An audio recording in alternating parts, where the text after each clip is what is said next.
Yan ang babalita sa atin ni Tina Nolasco, RH9. Tina, good morning. Good morning, Kuyang Angel. Nananatiling stable ngunit magkakaiba ang presyo ng asukal ang sumalubong sa atin dito sa Trabaho Public Market sa Sampaloc, Maynila. Ayon sa mga vendor na ating nakapanayam, hindi na gumalaw ang presyo ng asukal simula nang tumaas ang presyo ng krudo na ginagamit sa transportasyon. Sa pangkalahatan, naglalaro ngayon sa 80 pesos hanggang 95 pesos ang kada kilo ng refined sugar o puting asukal.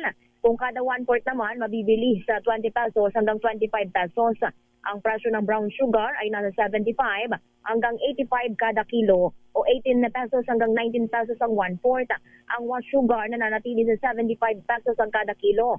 Mas mura naman ang brown sugar na mabibili sa halagang 70 pesos kada kilo o 17 ang 1/4. Ang golden sugar o dark brown ay naglalaro ang presyo sa 80 pesos hanggang 90 pesos ang kada kilo. Mula dito sa Trabaho Public Market, ito si RH9 Tina Nolasco para sa DZRH. Una sa Pilipinas, una sa Pilipinas. Maraming salamat, Tina.